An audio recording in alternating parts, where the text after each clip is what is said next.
Hey everybody, welcome back to another episode of the Strategy Game Podcast. I'm your host, Lauren Shippey. And today I wanted to continue our series on Seen, Known, and Heard. And this is the book that we're working on. Make sure you check out the show notes to subscribe for updates, previews of it, when it's coming out, all of that good stuff.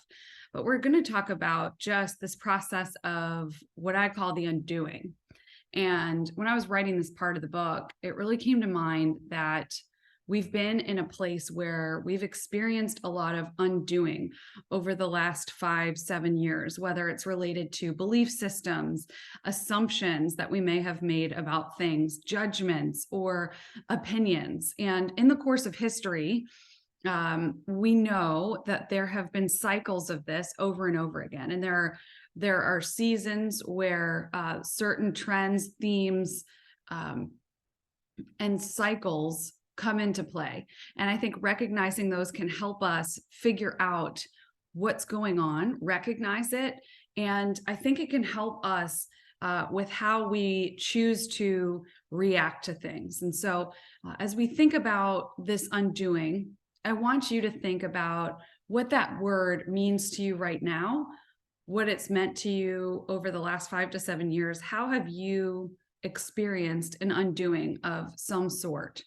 Whether that be in certain relationships, maybe you see realignments happening, pulling back from some that may have dissolved, and leaning into others. What about just belief systems, things maybe that you thought were absolutely true about certain things, and you started to question them, really think about them, be a little bit unsure, maybe some judgments or opinions that you previously held that you've gone through maybe a process, and maybe you haven't even recognized that you have gone through a process of subconsciously questioning them. And I think the practice of questioning is always a healthy thing.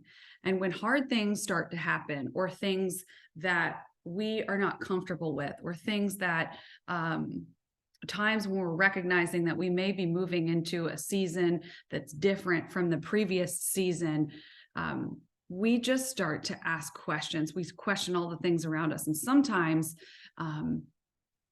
we can enter into sort of a trauma mode, or when we get squeezed, right? Or when we go through these hard times, all of the random thoughts that have been already floating around in our minds gather, and they come to the surface. And when we get squeezed, sometimes we don't like what comes out.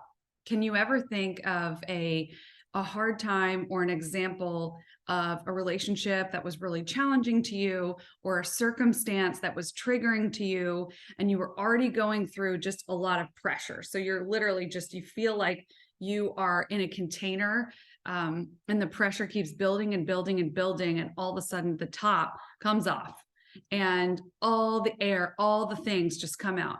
And what comes out when we're squeezed? And sometimes we don't like it, sometimes it's ugly, but there's also an opportunity and a gift in the undoing, in the squeezing, and in us realizing that this can be an opportunity for refinement and growth. And I know for me personally, it's been a great opportunity for refinement and growth.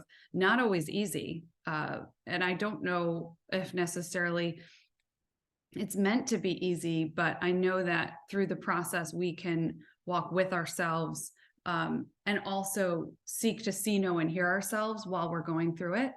And so when we have these hard things happen to us, or we see hard things happen around us, it's a wake-up call. It's a reality check. It challenges us to think about why we're here, what really matters, who we are, and maybe what we might want to change. And so I think we've been through a lot of that in the past few years as a society, and will continue to be.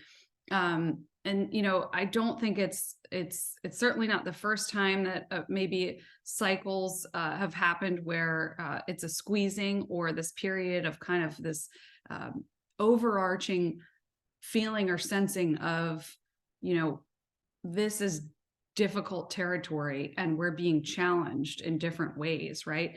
And it won't be the last. So really the point here is that not only do we have all this noise happening around us in the world, but then we have it in our local community and our friend circles and trying to manage our lives. And then we have the internal noise that bubbles up in our minds, right? And I think it's something that we don't always give enough credit to, because it does impact us more than we recognize. And so when we try to ignore it, it doesn't go away.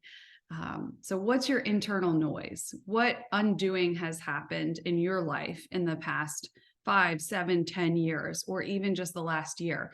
What are some of the questions that have been bubbling up to the surface in your mind? And I'd encourage you to write them down.